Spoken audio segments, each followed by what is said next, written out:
Hello and welcome back to the Weighted Native Chronicles. In today's video we're going to be discussing the merits of the 44 Magnum cartridge versus a 10mm when it comes to stopping a bear attack. And we'll also be looking into the relative reliability of the guns that use these two cartridges. This video is being made at the request of one of our subscribers, and his name is Balanced for Daylight 1. So we want to thank you for your input and encourage you to also comment on this video and share your views. Both of these cartridges are used for the purpose of stopping wild animal attacks, but how difficult are they to shoot? Let's start with taking a quick look at a 44 Magnum being fired on the range.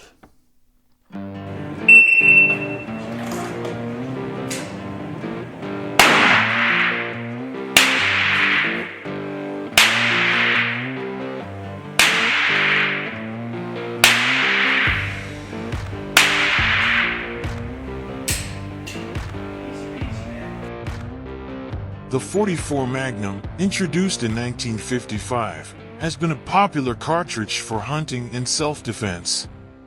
It's known for its powerful stopping power, but also has a significant amount of recoil. The 44 Magnum typically generates around 970 foot-pounds of muzzle energy.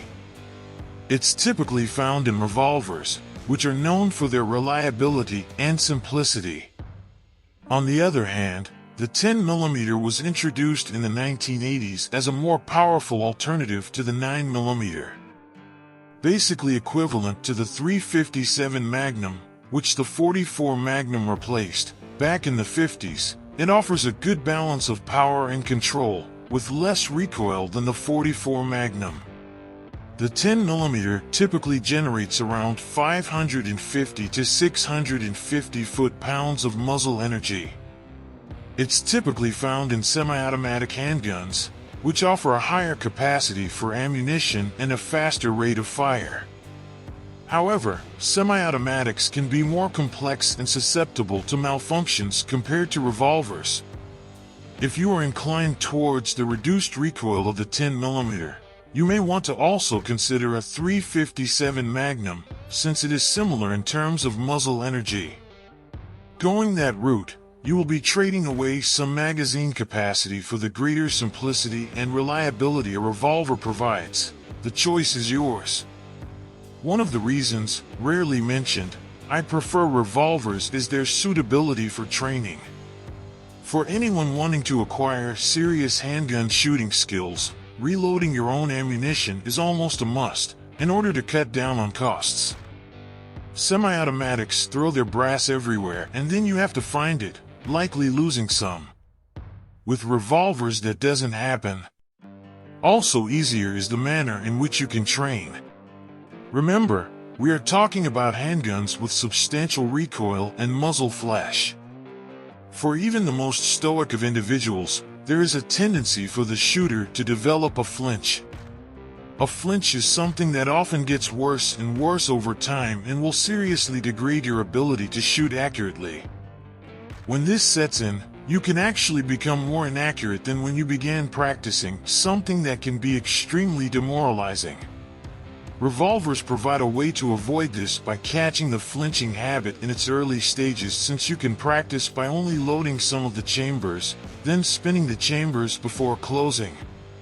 In this way, you make yourself unaware of when the hammer will fall on an empty round, to detect whether you are beginning to anticipate recoil.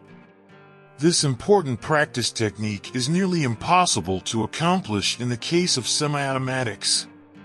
So, which one is better for stopping a bear attack? It ultimately depends on the individual shooter's preference and ability to handle recoil. The 44 Magnum is a more powerful cartridge, up to twice as powerful, but the 10mm and .357 Magnums are a better option for those who want more manageable recoil.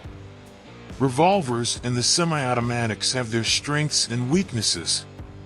Revolvers are known for their simplicity and reliability, but have a lower capacity for ammunition. Semi-automatics offer a higher capacity for ammunition and a faster rate of fire, but can be more complex and susceptible to malfunctions.